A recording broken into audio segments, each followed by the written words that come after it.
Hello दोस्तों, स्वागत है आप सभी का 2 जुलाई 2026 स्वयं sir academy channel YouTube channel में। देखिए, आज 2 जुलाई का दैनिक समसामयिक हम देखने वाले हैं और इसमें टॉप 5 न्यूज़ कवर करेंगे। चलिए पहले न्यूज़ को देखते हैं। आइए। यूपी टेट 2026 इन सर्विस शिक्षकों के लिए योगी सरकार का बड़ा फैसला। पृथक परीक्षा। पृथक परीक्षा का मतलब क्या है? मुख्यमंत्री योगी आदित्यनाथ ने अधिकारियों को निर्देश दिया है जो शिक्षक पहले से ही स्कूल में पढ़ा रहे हैं, यानी कि इन सर्विस टीचर, उनके लिए एक अलग से शिक्षक पात्रता परीक्षा टेट आयोजित की जाए। पर्याप्त अवसर और करियर सुरक्षा।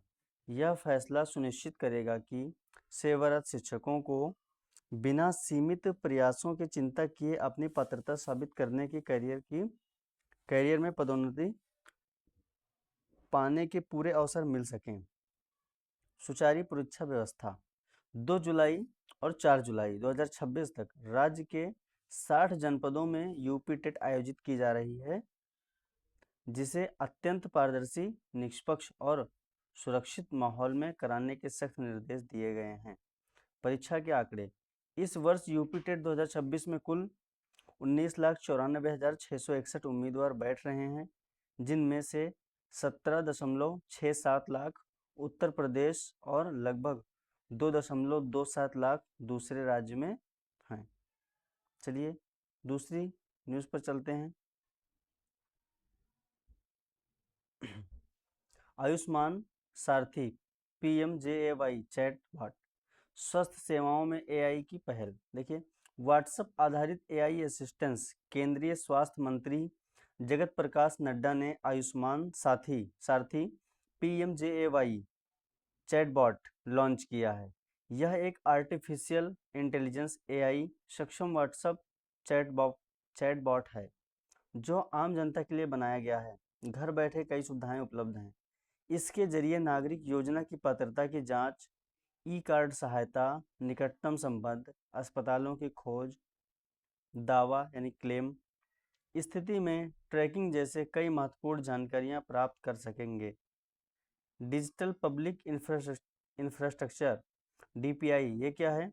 यह भारत के डिजिटल हेल्थ मिशन को नया आयाम देगा, जिससे लोगों को बिना किसी सरकारी दफ्तर गए आसानी से सहायता मिल सकेगी। आयुष्मान भारत योजना क्या है, एक बार समझ लें।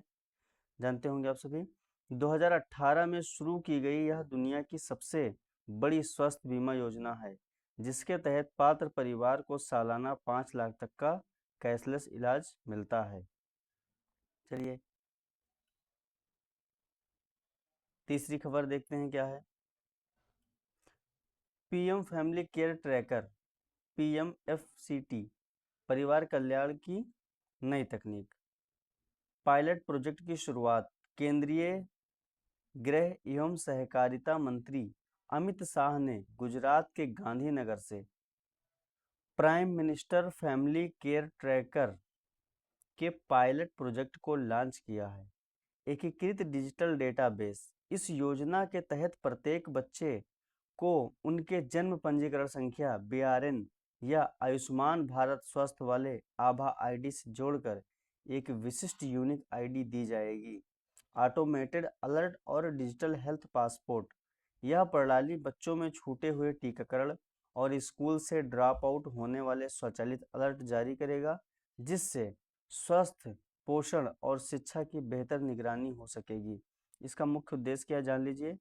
डेटा बेस का एकीकरण करना और सुनिश्चित करना कि कोई भी पात्र नागरिक कल्याणकारी योजनाओं के लाभ से वंचित न रह जाए।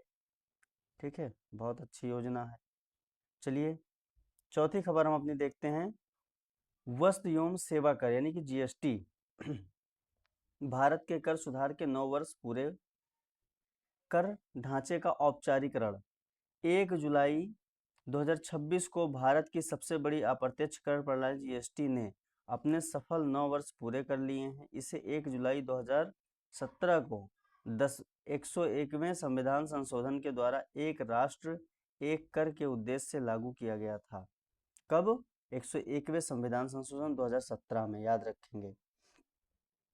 करदाताओं की संख्या में वृद्धि। वर्ष 2017 में पंजीकरण करदाताओं संख्या लगभग 66.5 लाख थी, जो मई 2026 तक 2.5 गुना से अधिक बढ़कर लगभग 1.65 करोड़ हो चुकी है। राजस्व संग्रह में भारी उछाल।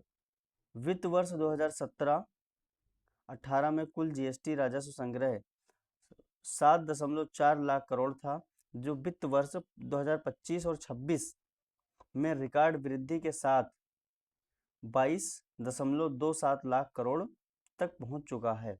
देखिए आर्थिक प्रभाव इसके क्या पड़ रहे हैं। जीएसटी ने भारत के आंतरिक व्यापार और राज्य के बीच कर बाधाओं को समाप्त कर देश को एक साझा और मजबूत आर्थिक बाजार में बदल दिया है। चलिए खबर नंबर 5 देखते हैं। NIIF में 30,000 करोड़ का अतिरिक्त निवेश स्वीकृत। NIIF का फुल फॉर्म आप बताएंगे कमेंट बॉक्स में। देखिए कैबिनेट की बड़ी मंजूरी। प्रधानमंत्री नरेंद्र मोदी की अध्यक्षता में केंद्रीय मंत्रिमंडल ने राष्ट्रीय और निवेश अवसंरचना कोष NIIF में 30,000 करोड़ के अतिरिक्त सरकारी निवेश को हरी झंडी दे दी है। कुल प्रतिबद्धता हुई दुगनी। इस नई पूंजी के स्वीकृत होने के साथ NIIF में भारत का सरकार की कुल निवेश प्रतिबद्धता दुगनी होकर 60,000 करोड़ हो गई है। बुनियादी ढांचे को मिलेगी रफ्तार। यह राशि देश में सड़कों, एक्सप्रेसवे, क्लीन एनर्जी, लॉजिस्टिक्स और स्मार्ट रेलवे जैसी महत्वपूर्ण राष्ट्रीय बुनियादी ढांचा परियोजनाओं को तेजी से पूरा करने में मदद करेगी। NIIF के बारे में थोड़ा सा जान लेते हैं। NIIF भारत सरकार द्वारा प्रायोजित देश का पहला संप्रभु धन कोष सोवरेन वेल्थ फंड जैसा संस्थान है, जिसकी स्थापना 2015। अगर आपसे पूछा जाए NIIF क्या है तो आप बताएंगे, और इसका स्थापना कब 2015 में हुआ था। में व्यावसायिक रूप से व्यवहार्य बुनियादी ढांचा परियोजना को निधि देने के लिए, पैसे देने के लिए की गई है। ठीक है, संपूर्ण हुआ।